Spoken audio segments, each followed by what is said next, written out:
ചെറുപുഴ മീന്തുള്ളിയിൽ നിന്നും ഇന്നലെ രക്ഷാപ്രവർത്തനത്തിനിടെ കാര്യംകോട് പുഴയിൽ ഒഴുക്കിൽപ്പെട്ട തിരുവനന്തപുരം സ്വദേശിയായ രാജേഷിന് വേണ്ടിയുള്ള തെരച്ചിൽ ഇന്ന് രാവിലെ മുതൽ തന്നെ ആരംഭിച്ചിട്ടുണ്ട്. ജനപ്രതിനിധികളുടെയും Peringome fire force, Cherupuzha police, defence വോളണ്ടിയർമാർ എന്നിവരെല്ലാം പ്രത്യേകം സ്ക്വാഡ് തിരിഞ്ഞാണ് കാര്യംകോട് പുഴയുടെ വിവിധ ഭാഗങ്ങളിൽ തെരച്ചിൽ നടത്തുന്നത്. ഇന്നലെ മീന്തുള്ളിയിൽ നിന്നാണ് ഇന്നലെ വൈകുന്നേരം രക്ഷാപ്രവർത്തനത്തിനിടെ ഇയാൾ ഒഴുക്കിൽപ്പെട്ടത്. മീന്തുള്ളി മുതൽ തന്നെ റാഫ്റ്റും ഡെങ്കി ബോട്ടുകളും ഉൾപ്പെടെയുള്ള സാധനങ്ങളെടുത്താണ് തെരച്ചിൽ നടത്തുന്നത്. റാഫ്റ്റിങ്ങിൻ്റെ ഈ ചെറുപുഴ മേഖലയിൽ റാഫ്റ്റിംഗ് നടത്തുന്ന എല്ലാ വളണ്ടിയർമാർ ഉൾപ്പെടെയുള്ള ആൾക്കാരൊക്കെ ഈ തെരച്ചിൽ പങ്കാളിയായിട്ടുണ്ട്. അതുപോലെ നാട്ടുകാർ പങ്കാളിയായിട്ടുണ്ട്. ചെറുപുഴ പഞ്ചായത്ത് ഭരണസമിതി അംഗങ്ങളുണ്ട്. ചെറുപുഴ പോലീസ് സ്റ്റേഷനിൽ ഒട്ടുമിക്ക പോലീസുകാരുമുണ്ട്. പെരിങ്ങോം ഫയർഫോഴ്സുകാരുണ്ട്. അത്തരത്തിൽ വലിയൊരു തെരച്ചിലാണ് ഇപ്പോൾ രാവിലെ മുതൽ തന്നെ ചെറുപുഴ കാര്യംകോട് പുഴയത്താണ്. വെള്ളം ഇറങ്ങിപ്പോകുന്നതേ ഉള്ളൂ.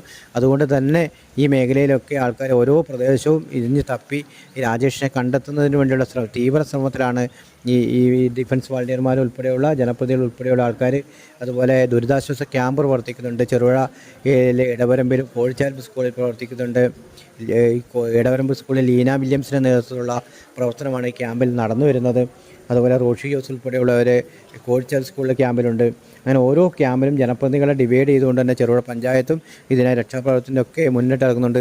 അതുപോലെ രാജേഷിൻ്റെ കാണാതായ വിവരം പറഞ്ഞ് രാജേഷിൻ്റെ ബന്ധുക്കൾ തിരുവനന്തപുരത്ത് നിന്ന് ചെറുപുഴ ഭാഗത്തേക്ക് തിരിച്ചിട്ടുണ്ട്. അല്പസമയത്തിനുള്ളിൽ ചെറുപുഴയിലേക്ക് അവരും എത്തിച്ചേരും. അവർക്ക് വേണ്ട എല്ലാ സൗകര്യങ്ങളും ഇവിടെ ഈ പഞ്ചായത്തും മറ്റ് റവന്യൂ വകുപ്പ് ഉൾപ്പെടെയുള്ളവർ ഇടപെട്ട് അവർക്ക് വേണ്ട സൗകര്യങ്ങളൊക്കെ ഒരുക്കിയിട്ടുണ്ട്. അത്തരത്തിൽ രാജേഷിനെ കണ്ടെത്തുന്നതിലാണ് ഇപ്പോൾ മുൻഗണന നൽകിയുള്ള തെരച്ചിൽ ആരംഭിച്ചിരിക്കുന്നത്. രാജേഷിനെ കണ്ടെത്തുന്നതിന് വേണ്ടി ചെറുപുഴ പ്രദേശത്തുള്ള ഒട്ടുമിക്ക പ്രവർത്തിക്കുന്ന എല്ലാ റാഫ്റ്റുകളും അവർ ഈ റാഫ്റ്റിങ്ങിൻ്റെ എല്ലാ സാധനങ്ങളും വിട്ടുകൊടുത്തിട്ടുണ്ട്. അത്തരത്തിൽ ഉള്ള വോളണ്ടിയർമാർ ഉൾപ്പെടെയുള്ള ആൾക്കാരെ റെസ്ക്യൂ ടീം, കടുമേനിൽ നിന്നുള്ള റെസ്ക്യൂ ടീമുണ്ട്. അതുപോലെ പ്രശാന്ത് പാടിച്ചാല ഉൾപ്പെടെയുള്ള ആൾക്കാരുണ്ട്. അങ്ങനെ ഉള്ള എല്ലാം ചെറുപുഴയിലെ ഡിഫൻസ് വോളണ്ടിയർ, ചെറുപുഴ പഞ്ചായത്തിൻ്റെ ഡിഫൻസ് വോളണ്ടിയർമാരുണ്ട്.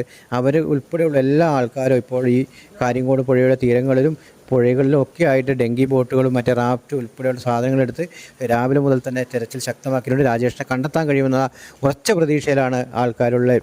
അതിനുവേണ്ടിയുള്ള പ്രാർത്ഥനയും ഒക്കെയും ഈ വിവരം പറഞ്ഞ നാട്ടുകാരും ഒക്കെ പാലത്തിലൊക്കെ തടിച്ചുകൂടി ഇവർക്ക് വേണ്ട എല്ലാ സഹായമായി രംഗത്തുണ്ട്.